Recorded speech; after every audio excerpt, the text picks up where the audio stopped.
Welcome to I Still Stand, where Amy and Eddie highlight the power of educators in shaping lives and building a brighter future. Join us for expert insights, inspiring stories, and thought provoking discussions.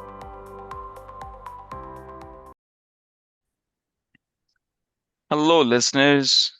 I hope all of you are doing well, and we welcome you again for another episode of I Still Stand. Hello, Amy. How are you?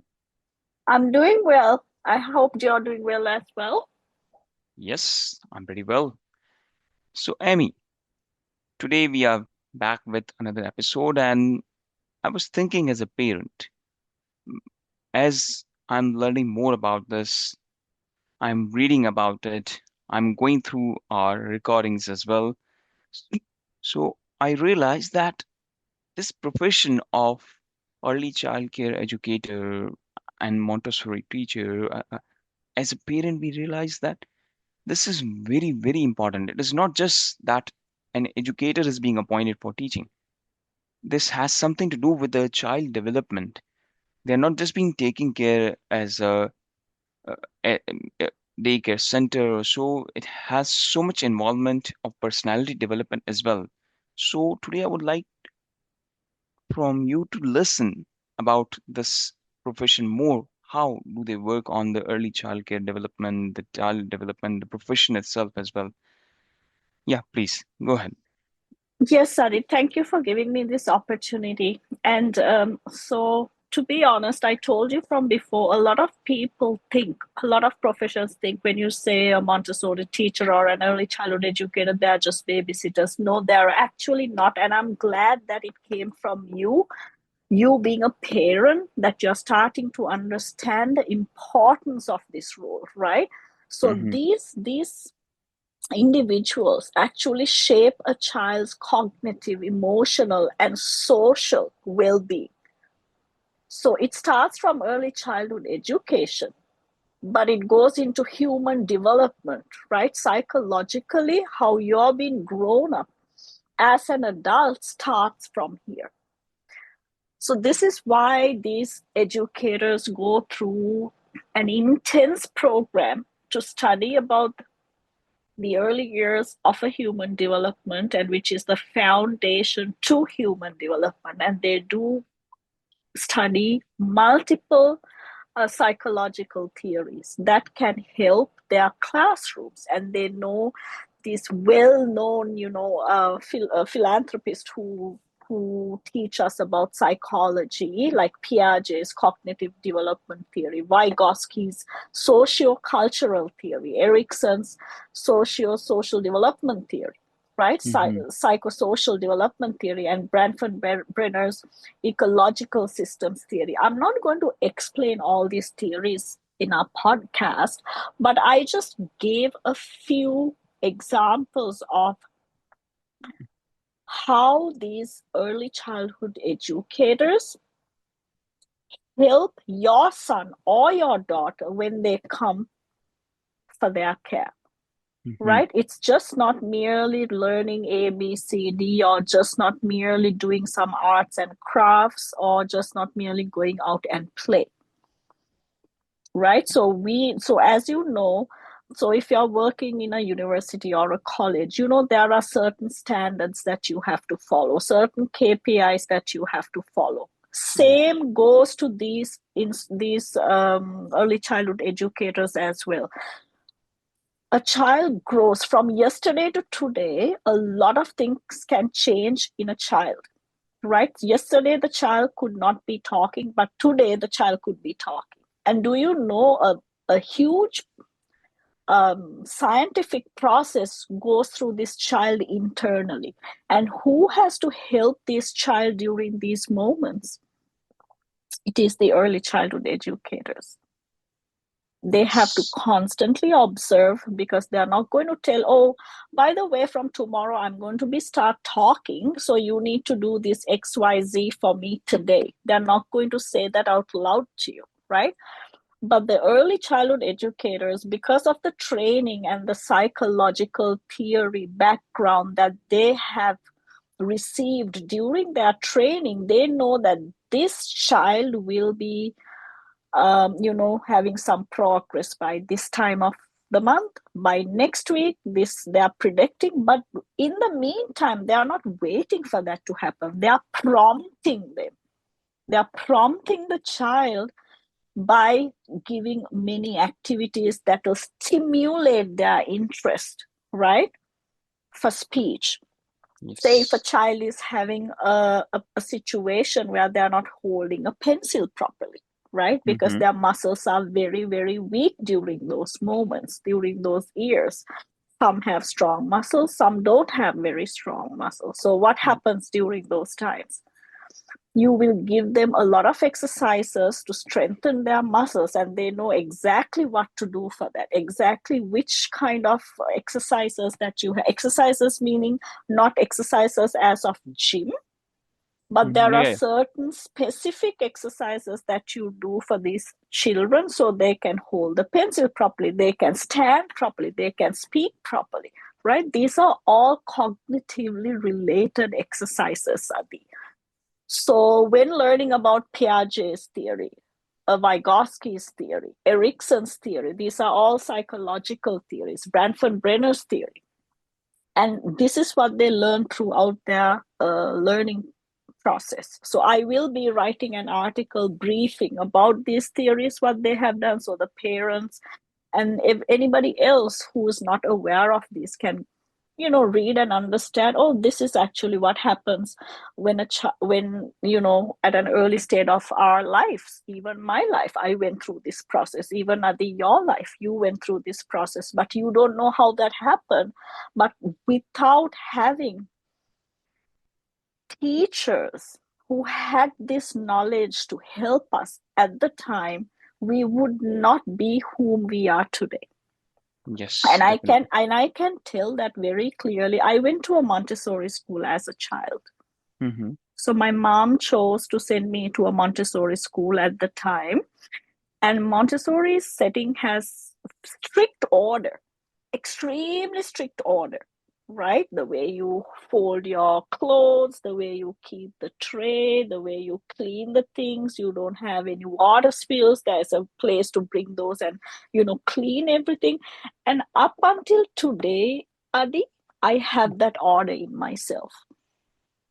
Wow, And that's that's why I always say the foundation in early human development is extremely important. And these professionals do a really big task to build the future world. I can understand. And in fact, I would like to comment here as a educator myself, but I'm teaching at a adult level, like university or senior career colleges. We don't go through these kind of trainings, and we don't have to deal with these things.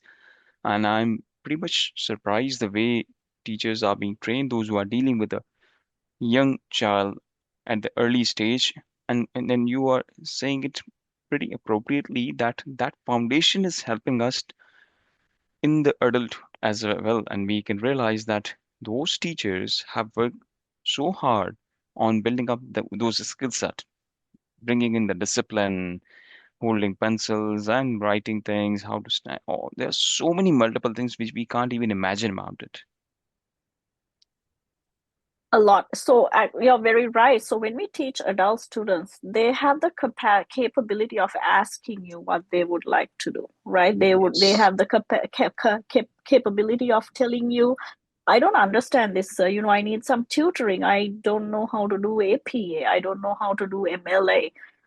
I don't know how to write this article. I'm not sure how to do this thesis, right? You can ask, and then you as an adult instructor, you can reach out to the student, get the necessary help they need and set them up for success. But when it is early childhood education, the students are not going to be asking, I have some difficulty walking, I have some difficulty holding the pencil, and I have some difficulty articulating these words. Can you help me? Because they do not know how to say that. So it is the early childhood educators' knowledge that help these children be who they are later on in life.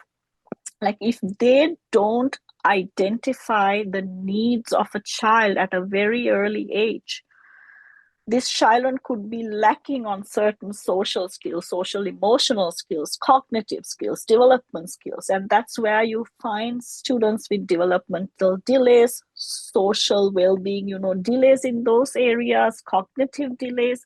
Because a lot of parents, we can be from many different professions, right? Like I've done psychology and human development for my master's. But if I didn't have the knowledge of what Piaget said, of what Vygotsky said, of what Erickson said, these are all developmental theories, I would not have been able to understand the human development just in general.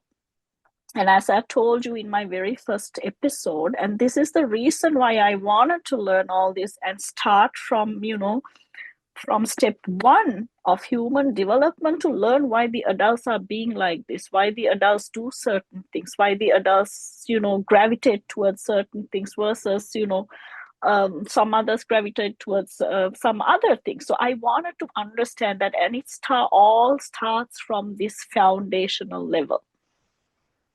I have to tell Yes. you a story. I have to Yeah, tell yeah, you a sure. story. Sure, Okay, sure. so last week I take the TTC every day to work, Mm-hmm. and the TTC was stopped. It didn't work for some reason, and it's very normal. So they had shuttle buses, but I'm like, I'll be on the platform 1 hour, 1.5 hours. I stayed, and the train started running. So we all got on the train and we started going.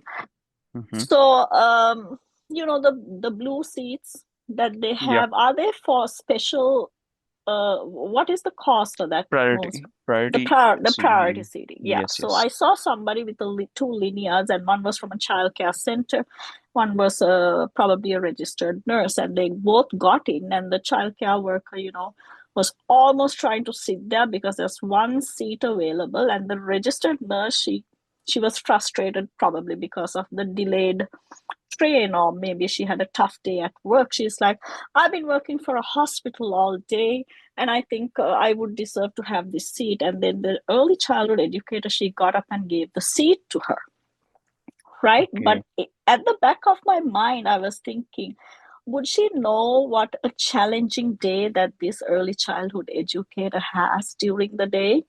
You have to take care of 8 children. Okay, Yes. that's the ratio. The preschool ratio is from one teacher to 8 children. Okay. And That's the sometimes ratio.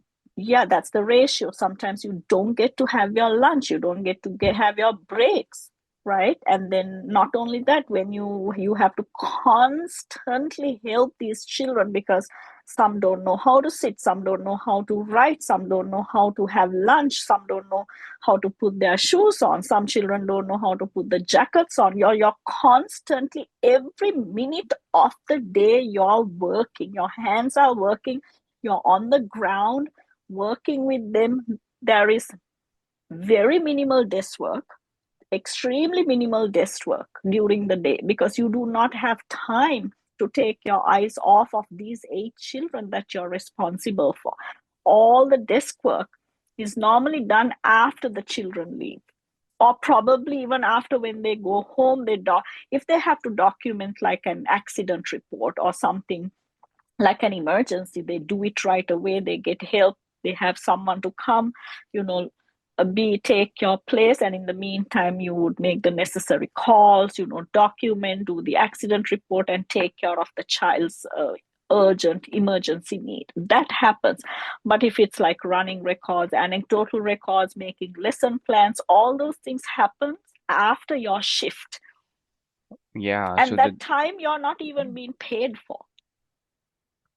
okay. So the those hours are approximately half of what you are doing with the children It's on a daily it's basis. it's all.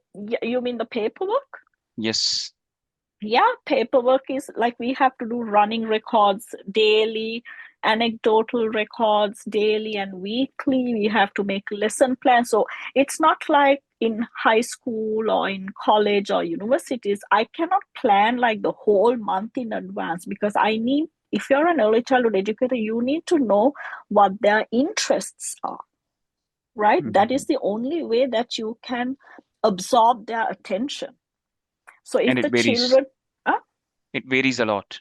it varies a lot, because during a certain sensitive period, children could be interested in water. Then you have to do mathematics in form of water activities, you have to do language in form of water activities, you do geography, science, all these things in forms of water activities. But at that time, if you give these students a lesson in a form of numbers and colors and general crayons, pastels, that's not going to be their interest. So Yes. you pretty much have to read their minds in order to help them. Sometimes they cry and we don't know why they are crying. Like an adult, to a nurse, you can say, hey, I'm crying.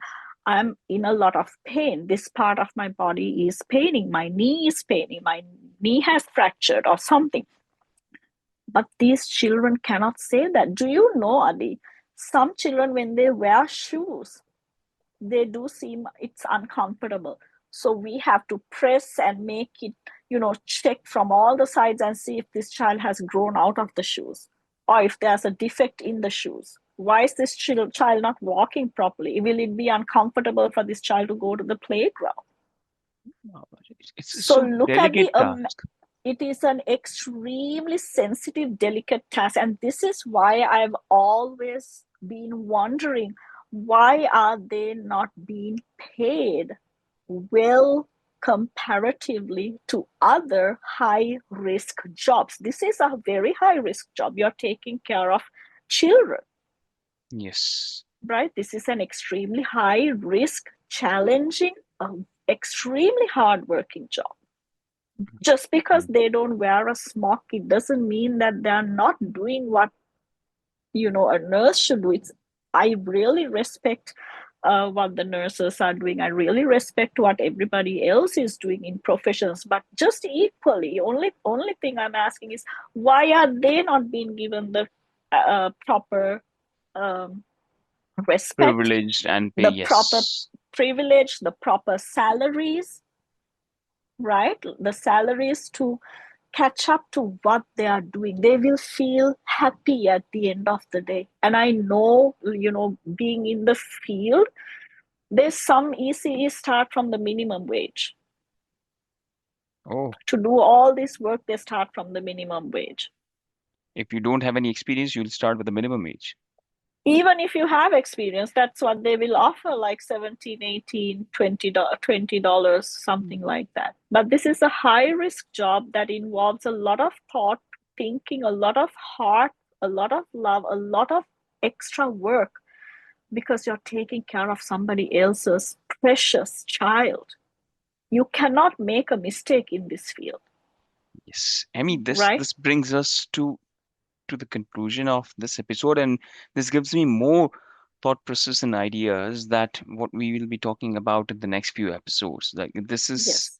very intense. Like the more we are communicating, the more we are going into the deeper insights of this profession, we have got more topics, more ideas to talk about this profession. And I'm really, really thankful to you for bringing up this topic, the importance of this area of profession. I'm so glad that I'm part of this project as well. Thanks a lot, Amy. Thank you for your time, and I hope to see you soon. Great. Take care, all the listeners, and till the next episode, goodbye. Thanks for listening to our podcast. If you have any comments, or if you want to discuss on a specific topic, please do write to us. We hope you subscribe to our social media platform. Talk to you next time.